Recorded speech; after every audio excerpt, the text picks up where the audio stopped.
Eons ago, there was the Eye of the Void, sleeping in the endless darkness where the universe is now.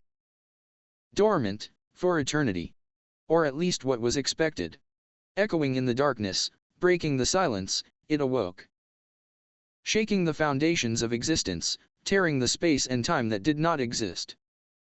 It is claimed that this event released so much energy that the void imploded on itself, causing a massive bang, creating light. Light spread infinitely in an instant, growing exponentially, increasing in passing time with the eye's mere presence. The eye foresaw this, somehow prepared for it, almost like he knew it was going to happen. And in reaction he took the ever-expanding light and molded it into the separate dimensions. The void, overworld, the ocean, and heaven. He then modeled two primordial beings, which would soon become his henchmen. Death and the Owner. Two deities tasked with caring for and protecting the universe that the eye created. The Owner ruled the overworld and the waters. Death ruled heaven and the void. The eye had one demand though, it is that Death and the Owner abide by their servitude, and create life, as they were made to do.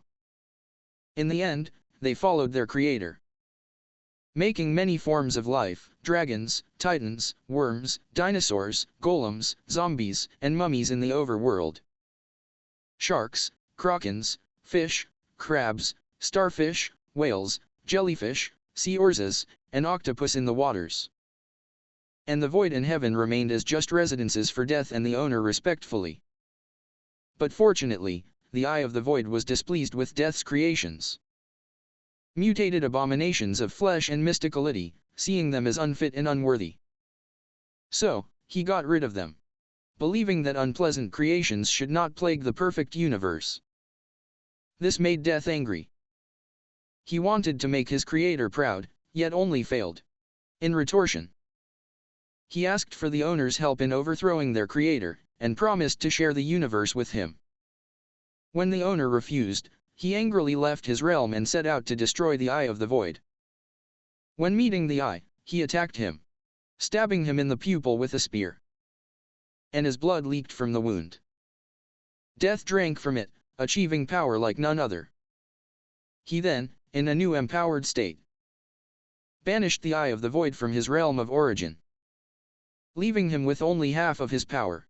Death then established himself as the new ruler of the universe. But some of the blood from the Eye leaked from the heavens into the world. Once innocent animals drank from it. Thinking it to be food, the animals that drank the blood became stronger, larger, faster. But because they were not made by the Eye, they could not consume the blood without it backfiring. And instead of giving them wisdom, it only worsened their animalism, turning them into mutated abominations. These creatures became known as Ultra Sans, Super Syengaster, God Kraken, Earth's End, and the end of the universe. These creatures began to spread their impure essence across the dimensions, turning innocent animals into terrifying monsters. Titans, sharks, dinosaurs. Every creature that was imbued with the essence grew into something horrible. But as the blood was passed down to all these creatures, it weakened in potency.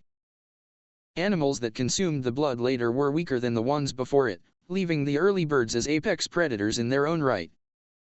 Creatures that consumed too much of the ichor started to change even more dramatically, turning golden, ruby, diamond, and even obsidian. The Owner saw the havoc, and knew something must be done. Death was unwilling to help, staying far away from conflict.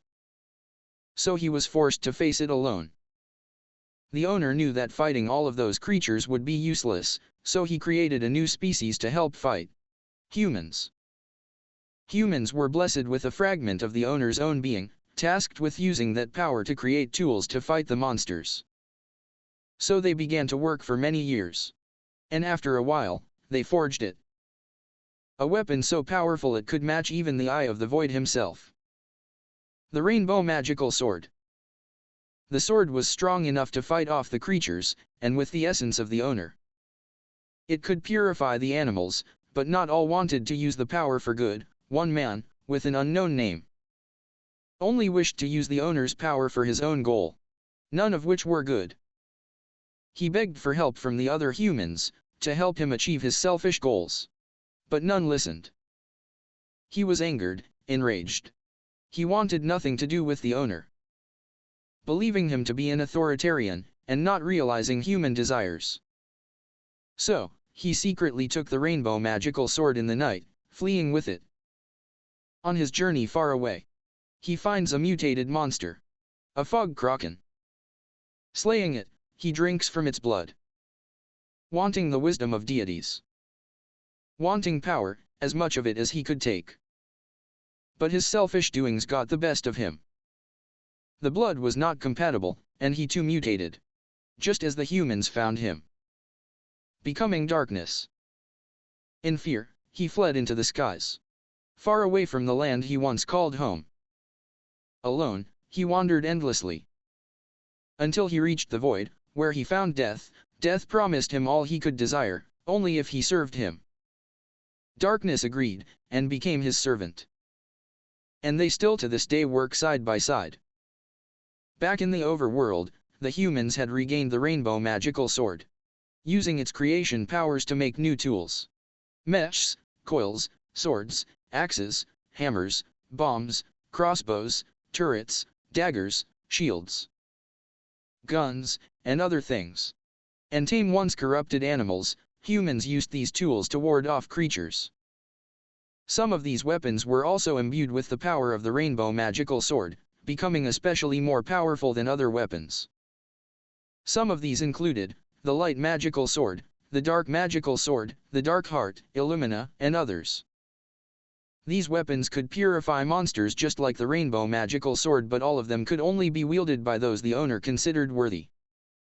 Humans would support the fight by joining the army, to help fight monsters. These soldiers are most known for wielding mainly guns, wearing green clothing, and fighting in squads. The most prodigious human soldier was John Wick. He had fought and purified many of the strongest corrupted animals, and was considered by the owner himself to be a hero. Some weapons were also forged with the corrupted resources from dead mutated animals. These weapons rivaled even that of the weapons imbued with the power of the rainbow magical sword. These included the Poison Scythe, Alien King's Sword, Axes of Faith, and Shadow Dragon Staff.